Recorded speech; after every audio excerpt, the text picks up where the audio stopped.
快来看呐！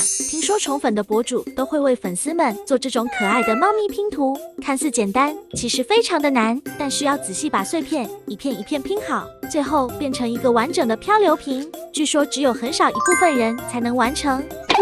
这不是可爱的3D拼图吗？有那么难吗？只要一遍一遍的把碎片放上去不就行了吗？还很少有人完成，我不信，我要挑战一下。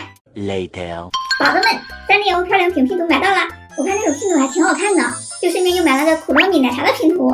今天咱们就把它们都拼出来，看看哪个成品最好看。那我们就先来拼这个猫咪的吧。笔袋碎片、3个漂流瓶板子，还有一些工具，把碎片拼图都倒出来。拼图之前，我们需要把这瓶子上的这层膜给它撕掉。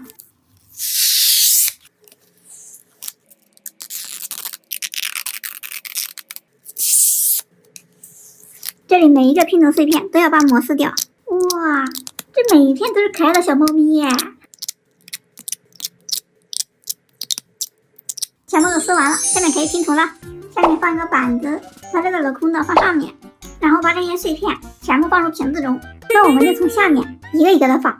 下面的话，它这个地方是有弧度的，我们就找和它吻合的。这个有弧度，但是这也不完全吻合呀，这好像也不是很吻合。我们放上面看看，这个地方正合适。那我们接着找放下面的啊，这个可以带弧度的，这个不是特别合适，这个试一下也不行。这个可以，这个地方找和它们两个吻合的，而且要稍微有点弧度。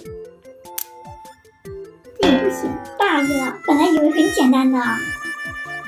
这个可以，这我每拼一个都要一个一个试啊，这也太难了吧。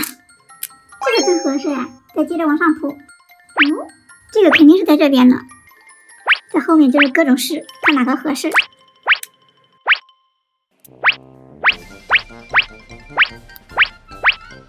终于把这4周拼好了，这里面的应该简单了。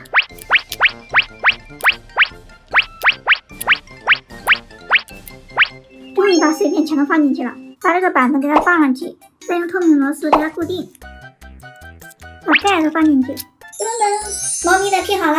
本来以为很简单的，结果用了2个小时才拼好。这个东西看着简单，实际上非常考验人的眼力，因为它这个拼图很相似，特别容易搞混，要看得非常仔细才行。不过成品还是很好看的。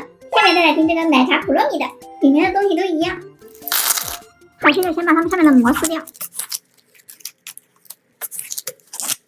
我发现这小的上面没有膜那就不用撕了，直接开拼。有了刚才的经验，我们要先找这种有特征的，这个最明显，肯定是它，刚刚好。再来找这个角的，这个地方的话，竖条条，下面是这两边的。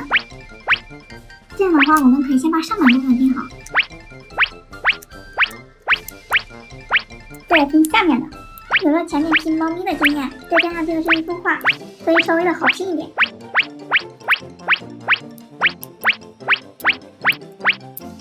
封顶，再来固定。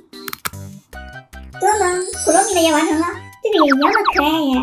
但是有个问题啊，我不知道它叫什么名字，有人知道吗？两个放在一起对比一下，小伙伴们，你们猜哥喜欢哪一个？